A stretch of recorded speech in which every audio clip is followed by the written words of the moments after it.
ndeko ya Congo tuna ngai nini Train Express est zongi avec un partenaire idéologie société commerciale des transports et ports et STP na mokuse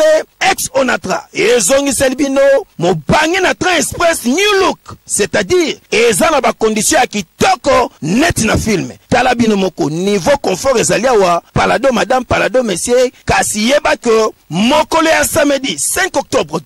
2019 nde Train Express New Look et kobanda kosala musala nango kolongwa Kinshasa à partir ya 17h30 ti Matadi et kobanda kolekana Kisantu Kwilungongo pe Kimpese pona kozwa batu bisika nyonso oyo kotelema pe mokolo ya dimanche nde kozonga Matadi Kinshasa kobanga na confort ozali komona awate yeba ke STP ex Onatra e buki mbongo e nyefuli mbongo e chango na pri ya mangondo na niveau ya kosakana te pona bino batu oyo bolela luxe pe confort tala bacheli bino primo bobe na 46,76 $ oza mobimba okoti na train oleki kitoko pe pona bino batu ya première classe ezali na 23,2 $. Kote na bino deuxième place 17 000 francs ya pamba mais okoti na train na ba condition ya kitoko po awa bazali na restaurant bazali na snack bar pe service ekuba ba toilette ya propre pe lengimi écran plasma oza mobimba na ba musique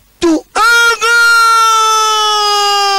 bomone botele na mire ya nani ya société commerciale des transports et ports et STP na mokuse ex Onatra o echelibino Train Express New Look na ba condition ya kitoko epi na prix ya mobobe okei oza mobimba chaque samedi Train New Look ekobanda kolongwa Kinshasa Matadi pe chaque dimanche train ekobanda kolongwa Matadi Kinshasa na Train Express New Look ya STP ex Onatra bondi milangai ke awa sécurité pe confort ezali po yangonde musala ya STP na masolo ya transport c'est naturel soin